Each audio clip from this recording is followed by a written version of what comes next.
My fellow Nigerians, I speak to you today heart and sense of responsibility, aware of the turmoil and violent protests unleashed in some of our states. Notably, among the protesters were young Nigerians who desired a better and more progressive country where their dreams, hope, and personal aspiration will be fulfilled. I am especially pained by the loss of life in Jigawa, Kano, Kaduna, and other states, the destruction of facilities in some states, and the wanton looting of supermarkets and shops, contrary to the promise of protest organizers that the protest will be peaceful across the country. The destruction of properties set us back as a nation, as scarce resources will be again used to restore. I commiserate with the families and relations of those who have died in the protest. We must stop further bloodshed, violence, and destruction.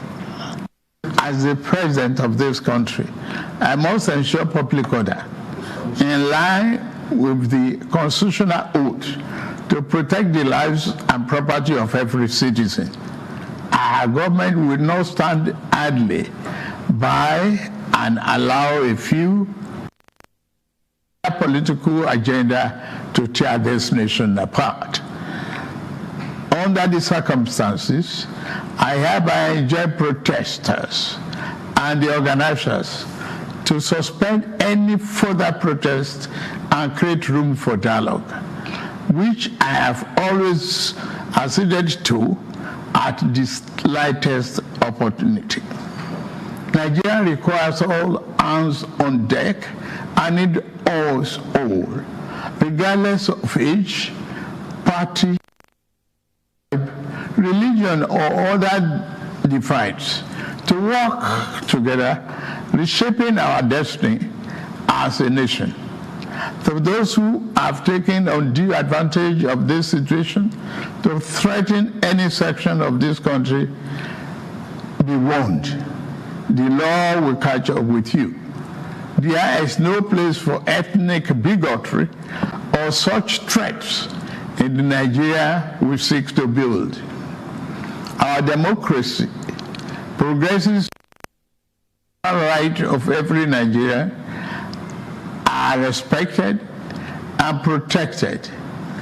Our law enforcement agencies should continue to ensure full protection of life and properties of innocent citizens in a responsible manner.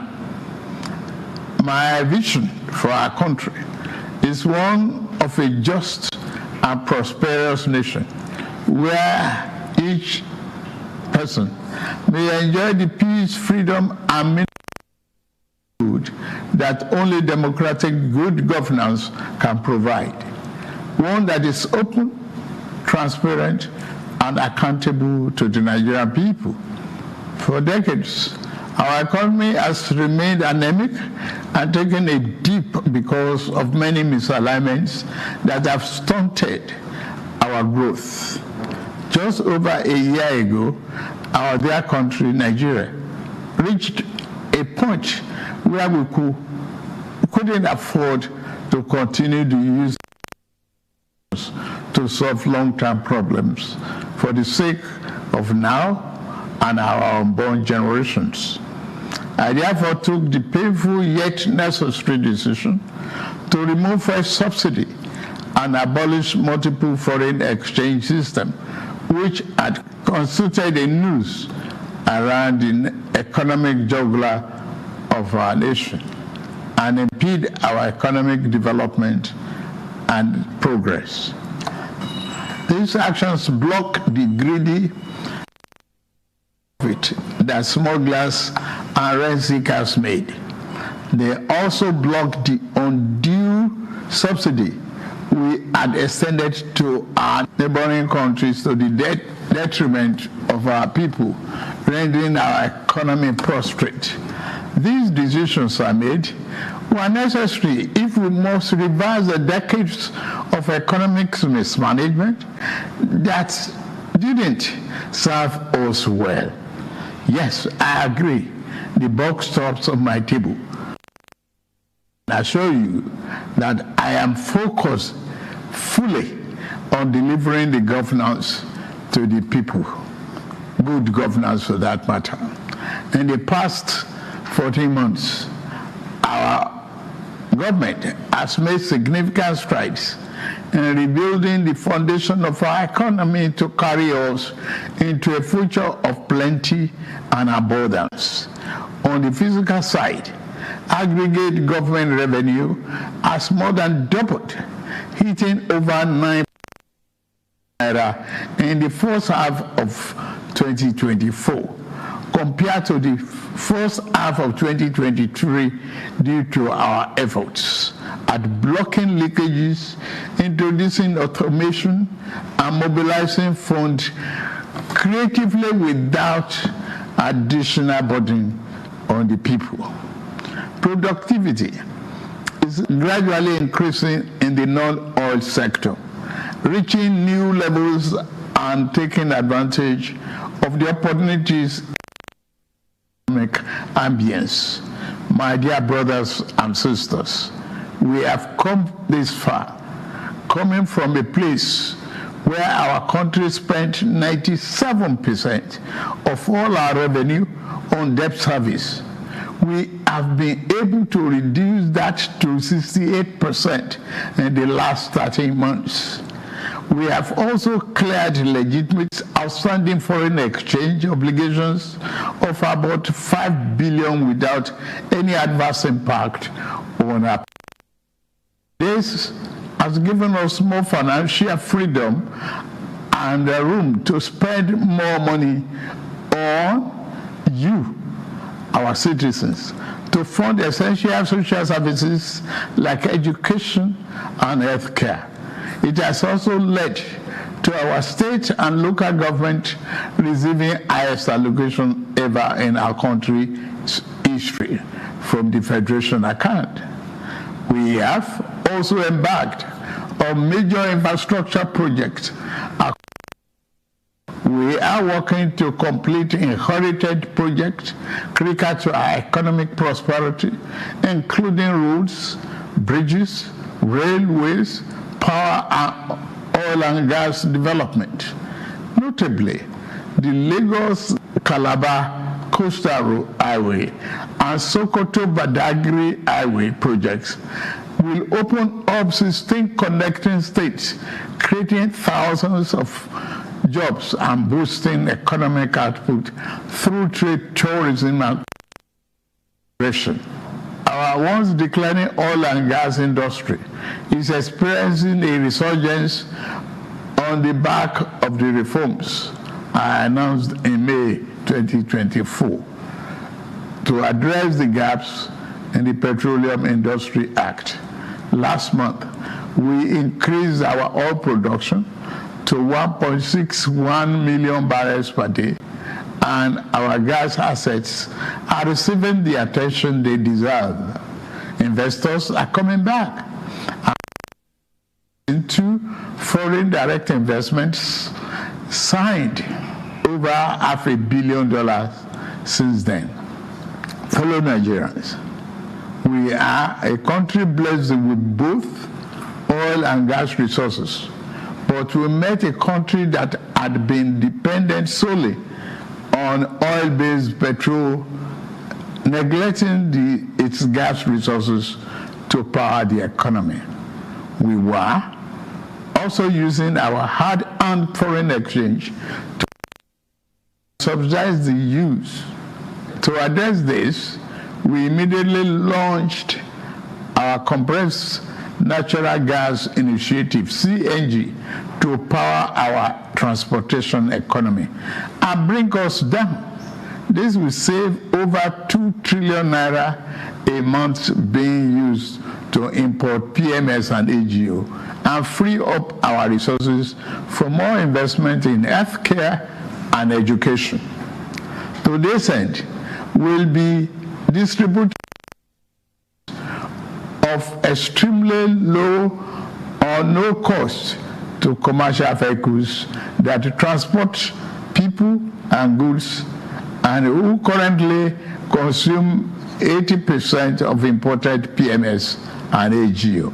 We have started the distribution of conversion kits and setting up of conversion centers across the country in conjunction with the private sector. We believe that this CNG initiative will reduce transportation costs by approximately 60% and help to curb inflation. Our administration has shown its commitment to the youth by setting up the student loan scheme.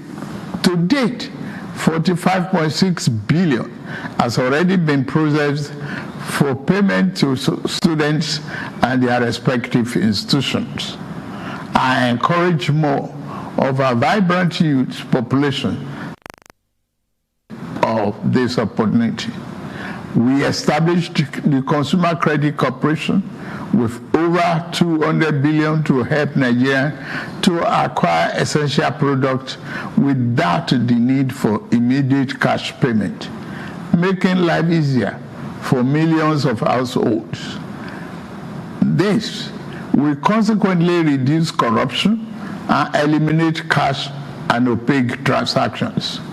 This week, I ordered the release of an additional 50 billion for NEL Fund, the student loan, and Credit Corporation for the proceeds of crime recovered by the EFCC. Additionally, we have secured $620 million under the Digital and Creative Enterprises, IDICE, a program to empower our young people, creating millions of IT and technical jobs that will make them globally competitive. This program, the 3 million technical talent scheme, unfortunately, one of digital centers was vandalized during the protests in Kano. What a shame. In addition, we have introduced the Skill Up Artisans Program, SUPER, the Nigerian Youth Academy, NIA, and the National Youth Talent Export Program, NATEP. Also, more than 517 billion used to the 36 states to expand livelihood support to their citizens, while 600,000 nano businesses have benefited from our nano grants. An additional 400,000 more nano businesses are expected to benefit. Furthermore, 75,000 beneficiaries have processed to receive our 1 million micro and digit interest loans starting this month. We have also built 10 MSME hubs within the past year, created 240,000 jobs through them, and 5 more hubs are in progress, which will be ready by October this year. Payments of 1 billion each also have been made to us under our single digit loan to boost manufacturing output and stimulate growth. I signed the national minimum wage into law last week, and the lowest earning worker will now earn at least 70,000 naira a month. 6 months ago in Kasana, Abuja, I inaugurated the first phase of our ambitious housing initiative, the Renew and Estate. This project is the first of 6 we have planned across the nation's geopolitical zones. Each of these cities will include a minimum of 1,000 housing units, with Kasana itself set to deliver 3,212 units. In addition to this city project, we are also launching the Renewed Hope Estate in every city, comprising 500 housing units. Our goal is to complete a total of 100,000 housing units over the next 3 years. This initiative is not only about providing homes, but also about creating thousands of jobs across the nation, as well as stimulating economic growth. We are providing incentives to farmers to increase food production at affordable. I have directed that tariffs and other import duties should be removed on rice, wheat, maize, sorghum, and drugs, and other pharmaceutical medical supplies for the next 6 months, in the first instance, to help drive down the prices. I have been meeting with our governors and key ministers to accelerate food production. We've distributed fertilizers. Is to cultivate more than 10 million hectares of land to grow what we eat. The federal government will provide all necessary incentives for this initiative, whilst the state provide the land, which will put millions of our people to work and further increase food production. In the past few months, we have also ordered mechanized farming equipment, such as tractors, worth billions of naira from the United States, Belarus, and Brazil. I can confirm to you that the equipment is on the way. My dear Nigerians, especially our youths, I have heard you loud and clear. I understand the pain and the frustration that drive this protest, and I want to assure you that our government is committed to listening and addressing the concerns of our citizens. But we must not let violence and destruction tear our nation apart. We must work together to build a brighter future where every Nigerian can live with dignity and prosperity. The task before us is a collective one, and I am leading the charge as your president.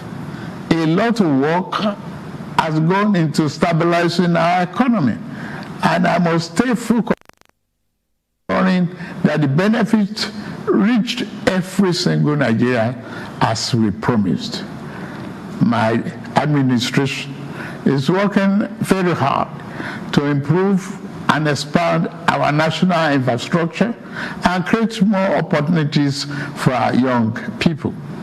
Let nobody misinform and miseducate you about your country or tell you that your government does not care about you. Although there have been many dashes in the past, we are in a new era of renewed hope. We are working hard, and the result will soon be visible and concrete for everyone to see, feel, and enjoy. Let us work together to build a brighter future for ourselves and for generations to come. Let's choose hope over fear, unity over division, and progress over stagnation. The economy, please don't shut out this oxygen. Now that we have been enjoying democratic governance for 25 years, do not let the extremists of enemies of democracy use you to promote an unconstitutional agenda that will set us back on our democratic journey. Forward ever, backward never. In conclusion, security operations continue to maintain peace, law, and order in our country, following the necessary Convention on Human Rights, to which Nigeria is a signatory. The safety and security of all Nigerians are paramount. Thank God and thank you for your attention, and may God continue to bless our great nation. Thank you very much.